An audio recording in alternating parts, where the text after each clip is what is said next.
Part 3rd, Section 3. The Merry Adventure with Midge the Miller. When the 4 yeomen had travelled for a long time forward Sherwood again, high noontide being past, they began to wax hungry. Quoth Robin Hood, I would that I had something to eat. Methinks a good loaf of white bread, with a piece of snow-white cheese, washed down with a draught of humming ale, were a feast for a king. Since thou speakest of it, said Will Scarlet, methinks it would be amiss myself. There is that within me crieth, oh, vitals, good friend, vitals.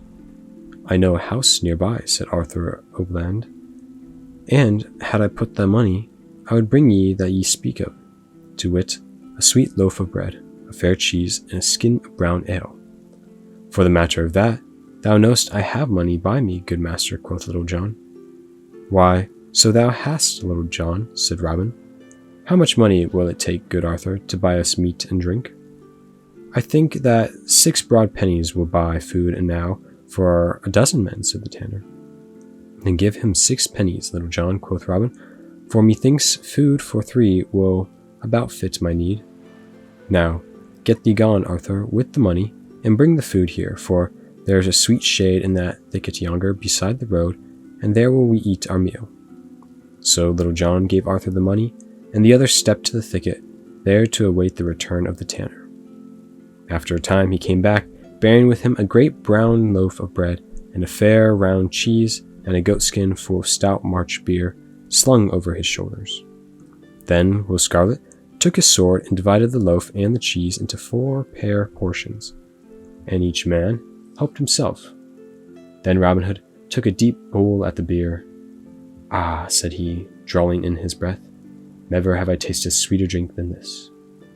After this no man spake more, but each munched away at his bread and cheese lustfully, with ever and anon a pull at the beer.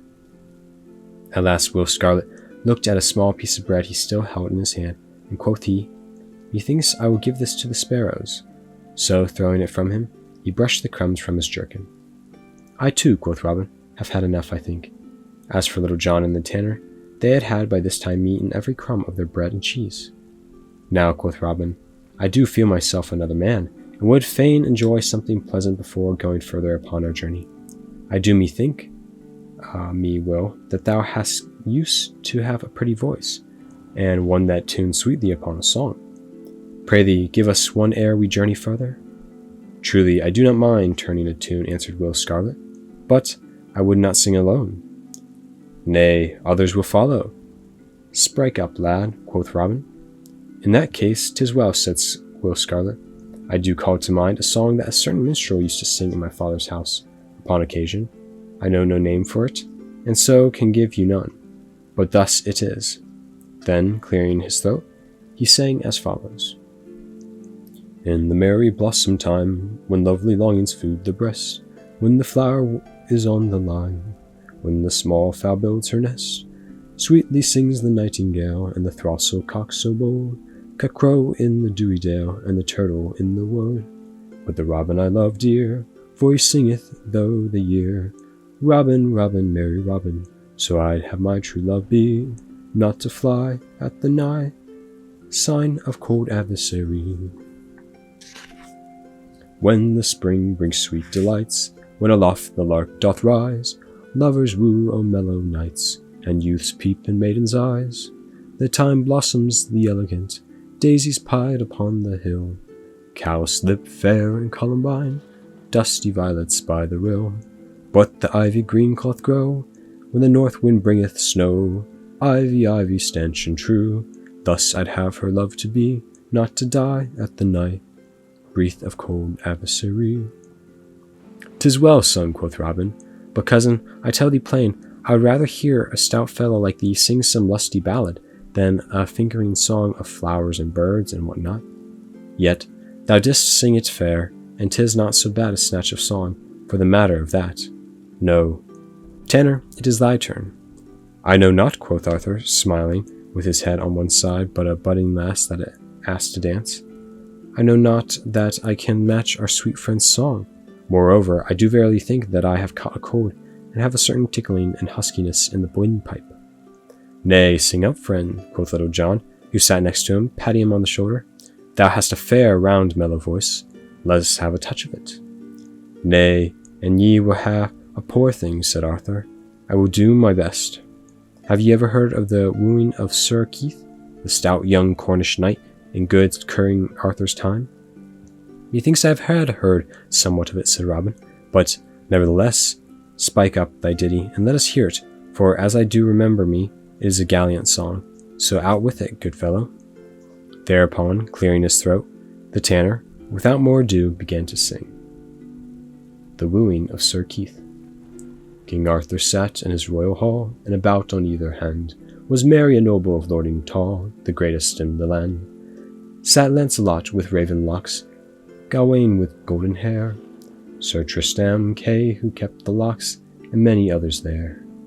And through the stainless windows bright, from over the red-tiled eaves, the sunlight blazed with colour light on golden helms and greaves.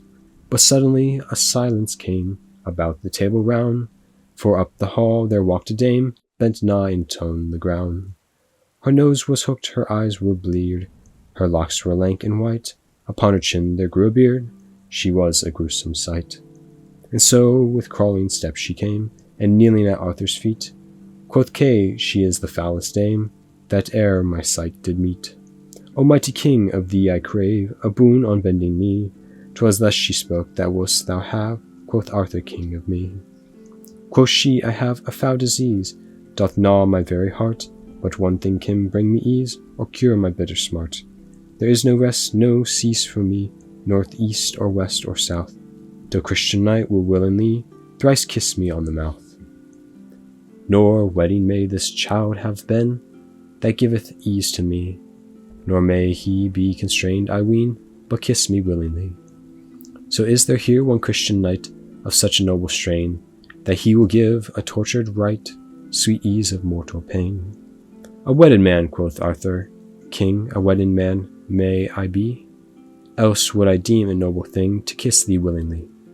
Now, Lancelot, in all men's sight thou art the head and chief of chivalry. Come, noble knight, and give her quick relief. But Lancelot he turned aside, and looked upon the ground, for it did not sting his haughty pride to hear them laugh around. Come thou, Sir Tramston, quoth the king, quoth he, it cannot be, for ne'er can I my stomach bring to do it willingly. Wilt thou, Sir Kay, thou scornful right? Quoth Kay, nay, by my troth, what noble dame would kiss a knight that kisses so foul a mouth? Wilt thou, Gawain? I cannot, king. Sir Geraint? Nay, not I, my kisses no relief would bring, for sooner would I die. But up and spake the youngest man of all about the board. Now such relief as Christian can, I'll give to her, my lord. It was Sir Keith, a youthful knight, yet strong of limb and bold, with beard upon his chin as light as finest threads of gold. Quoth Kay, he hath no mistress yet, that he may call his own, but there is one that's quickened to get, as she herself hath shown. He kissed her once, he kissed her twice, he kissed her 3 times o'er. A wonderful change came in it thrice, and she was found no more. Her cheeks grew red as any rose, her brow as white as lawn, her bosom like the winter snows, her eyes like those of a fawn. Her breath grew sweet as summer breeze that blows the meadows over. Her face grew soft as rustling trees, and cracked and harsh no more. Her hair grew glitter like the gold, and her hands as white as milk. Her filthy rags, so foul and old, were changed to robes of silk. In great amazement the knights did stare. Quoth Kay, I make my vow, if it will please thee, fair lady, I'd gladly kiss thee now. But young Sir Keith, kneeling on one knee, and kissing her robes so fair, O let me be thy slave, said he, for none to thee compare. She bent down, she kissed his brow, she kissed his lips and eyes. Quoth she, thou art my master now, my lord, my love, arise. And all the wealth that is mine own, my lands I give to thee, for never knight hath lady shown such noble courtesy. Betwixt was I in bitter pain, but thou hast set me free, so now I am myself again, I give myself to thee. Yea, true, quoth Robin Hood, when the tanner had made an end of the singing. It is as I remember it, a fair ditty, and a ballad with a pleasant tune of a song. It hath oftentimes seemed to me, said Will Scholar, that it hath a certain motive in it, and ever such as this, that a duty which seemeth to us sometimes ugly and harsh, when we do kiss it fairly upon the mouth, so to speak, is no such foul thing after all. Methinks thou art right, quoth Robin, and contrawise that when we kiss a pleasure that appeareth gay, it turneth foul to us. Is it not so, Little John? Truly such a thing hath brought these score thumps this day. Nay, man never looked down in the mouth. Clear thy pipes, and sing us a ditty. Nay, said Little John, I have none as fair as that merry Arthur have told, and they are all poor things that I know. Moreover, my voice is not in tune today, and I would not spoil even a tolerable song by ill singing. Upon this, all pressed Little John to sing, so that when he had denied them a proper length of time, such as it seemly in one that is asked to sing, he presently yielded. Quoth he, Well, and ye will have it so. I will give you what I can. Like to fair Will, I have no title for my ditty, but thus it runs. O lady mine, the spring is here, with a hey nonny nonny, the sweet love season of the year, with a ninny ninny nonny. Now, lad and lass, lie in the grass that groweth green, with flowers beneath the bough to rest. The leaves do start, the cock doth crow, the breeze doth blow, and all things laughed in. Who may yon fellow be coming along the road? Said Robin, breaking into the song. I know not, quoth Little John in a surly voice, but this I do know, that it is an ill thing to do to check the flow of a good song. Nay, quoth Little John, said Robin, be not vexed, I pray thee, but I have been watching him coming along, bent beneath the great bag over his shoulder, ever since thou didst begin thy song. Look, Little John, I pray, and see if thou knowest him. Little John looked whither Robin Hood pointed. Truly, quoth he after a time, I think yon fellow is a certain young miller I have seen now and then around the edge of Sherwood. A poor right, methinks, to spoil a good song about. Now thou speakest of him, quoth Robin Hood, methinks I myself have seen him now and then. Hath he not a mill over beyond Nottingham town, nigh to the Salisbury road? Thou art right, this is the man, said Little John. A good stout fellow, quoth Robin. I saw him crack Ned O'Branford's crown about a fortnight since, and never saw I hair lifted more neatly in all my life before. By this time, the young miller had come so near that they could see him clearly. His clothes were dusted with flour, and over his back he carried a great sack of meal, bending so as to bring the whole weight upon his shoulders, and across the sack was a thick quarterstaff. His limbs were stout and strong, and he strode along the dusty road right sturdily, with the heavy sack across his shoulders. His cheeks were ruddy as a winter hip, and his hair was flaxen in color, and on his chin was a downy growth of flaxen beard. O good honest fellow, quoth Robin Hood, and such a one as is a credit to English yeoman error. Now let us have a merry jest with him. He will forth as though we are common thieves, and pretend to rob him of his honest gains. Then will we take him into the forest, and give him a feast such as his stomach never held in all his life before. We will flood his throat with a good canary, and send him home with crowns in his purse for every penny he hath. What say ye, lads? True, it is a merry thought, said Will Scarlet. It is well planned, quoth Little John, but all the saints preserve us from any more troublings this day. Marry, my poor bones ache so that I— Pray thee, peace, Little John, quoth Robin. Thy foolish tongue will get us both well laughed at yet. My foolish tongue, forsooth, growled Little John to Arthur a Bland. I would it could take our master from keeping us into another coil this day. But now the miller, plodding along the road, had come opposite to where the yeoman lay hidden, whereupon all four of them ran at him and surrounded him. Hold, friend, cried Robin to the miller, whereupon he turned slowly with the weight of the bag upon his shoulder, and looked at each in turn all bewildered, for though a good stout man, his wits did not skip like roasted chestnuts. Who bids me stay? Said the miller in a deep voice, and gruffed like the growl of a great dog. Marry, that do I, quoth Robin, and let me tell thee, friend, that thou hast best mind my bidding. And who art thou, good friend? Said the miller, throwing the great sack of meal from his shoulders to the ground. And who art those with thee? We be 4 good Christian men, quoth Robin, and would fain help thee by carrying part of thy heavy load. I give you all thanks, said Miller, but my bag is none that heavy, and I cannot carry it ever by myself. Nay, thou dost mistaken, quoth Robin. I meant that thou mightst perhaps have some heavy farthings or pence about thee, not to speak of silver and gold. Our good Gaffer Swanghold saith that gold is an over-heavy burden for a 2-legged ass to carry, so we would even lift some of his load from thee. Alas, cried the miller, what would ye do to me? I have not about me so much as a clipping groat. Do me no harm, I pray you, but let me depart in peace. Moreover, let me tell you that ye are upon Robin Hood's ground, and should be fined you seeking to rob an honest craftsman, he will clip your ears to your heads, and scourge you even to the walls of Nottingham. In truth, I fear Robin Hood no more than I do myself, quoth jolly Robin. Thou must this day give up to me every penny thou hast about thee. Nay, if thou dost dodge an inch, I will rattle this staff about thine ears. Nay, smite me not, cried the miller, throwing up his elbow as though he feared the blow. Thou mayest search me if thou wilt, but thou wilt find nothing upon me, pouch, pocket, or skin. Is it so? Quoth Robin Hood, looking keenly upon him. Now I believe that thou tellest is no true tale. If I am not much mistook, thou hast somewhat in the bottom of that fat sack of meal. Good Arthur, empty the bag upon the ground. I warrant thou wilt find a shilling or two in the flour. Alas, cried the miller, falling upon his knees, spoil not all my good meal. It can better you not, and will ruin me. Spare it, and I will give up the money in the bag. Ha, quoth Robin, nudging Will Scarlet. Is it so? And have I found where thy money lies? Marry, I have a wondrous nose for the blessing image of good King Harry. I thought that I smelled gold and silver beneath the barley meal.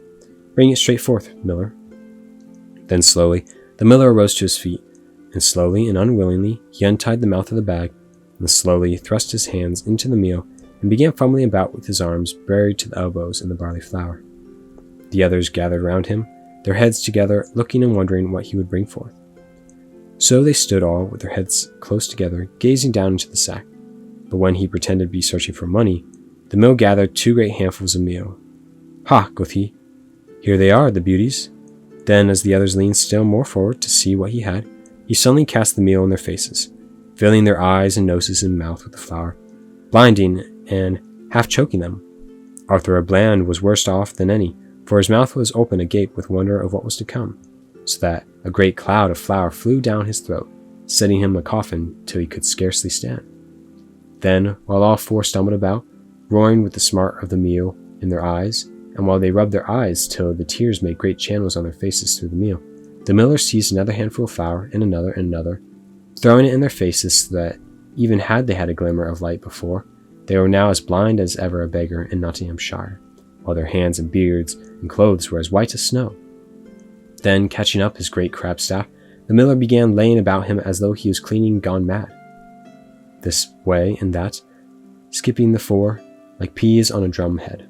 But they could see neither to defend themselves nor to run away. Thwack, thwack went the miller's cudgel across their backs, and at every blow great white clouds of flour rose in the air from their jackets and went drifting down the breeze. Stop, roared Robin at last. Give over, good friend. I am Robin Hood. Thou liest, thou knave, cried the miller, giving him a rap on the ribs, and sent him a great cloud of flour like a puff of smoke. Stout Robin never robbed an honest tradesman. Ha! Thou wouldst have my money, wouldst thou? And he gave him another blow. Nay, thou art not getting thy share, thou long-legged knave.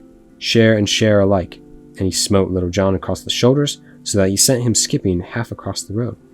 Nay, fear not, it is thy turn now, Blackbeard. And then he gave the tanner a crack that made him roar for all his coughing. How now, Redcoat? Let me brush the dust from thee, cried he, smiting Will Scarlet. And so he gave them merry words and blows until they could scarcely stand, and whenever he saw one like to clear his eyes, he threw more flour in his face. Alas, Robin Hood found his horn, and clapped it to his lips, blew 3 loud blasts upon it. Now it chanced that Will Studley and a party of Robin's men were in the glade not far from where this merry sport was going forward. Hearing the hum-dub of voices and blows that sounded like the noise of a flail in the barn in the winter-time, they stopped, listening, and wondering what was toward. Quoth Will Studley, Now if I'm mistaken not, there is some stout battle with cudgels going forward not far hence. I would fain see this pretty sight. So saying, he and the whole party turned their steps whence the noise came. When they had come near where the tumult sounded, they heard the 3 blasts of Robin's bugle horn. Quick, cried young David of Doncaster, our master is in some sore need. Without stopping a moment, they dashed forward with might and main, and burst forth from the covert into the highway. But what a sight was that which they saw! The road was all white with meal, and 5 men stood there all white with meal from top to toe, for much of the barley flour had fallen upon the miller. "What is thy need, master?" cried Will steadily, "and what doth all this mean?" "Why," quoth Robin in a mighty passion, "yon traitor felt low hath come and nigh slain me as ever a man in all the world. Hast thou not come quickly, good Stully, thy master had been dead." Hereupon, while he and 3 others rubbed the meal from their eyes, and Will Studley and his men bruised their clothes clean, he told them all how he had meant to pass a jest upon the miller, which same had turned so grievous upon them.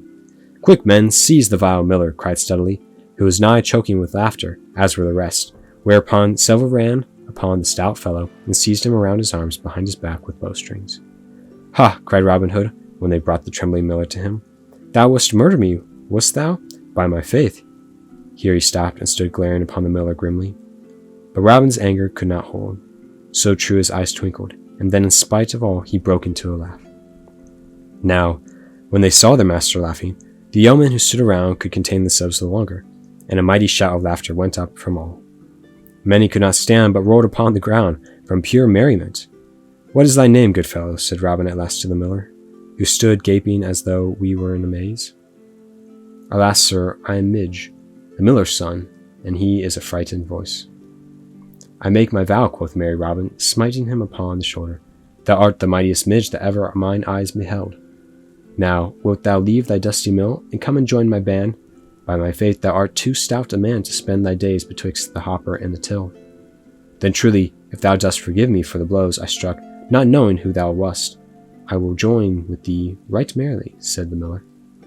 "Then have I gained this day," quoth Robin, "the 3 stoutest yeomen in all Nottinghamshire? We will get us away to the greenwood tree, and there hold a merry feast in honour of our new friends, and mayhap a cup or 2 of good sack and canary may mellow the soreness of my poor joints and bones, though I warrant it will be many a day before I am again the man I was." So saying, he turned and led the way, the rest following.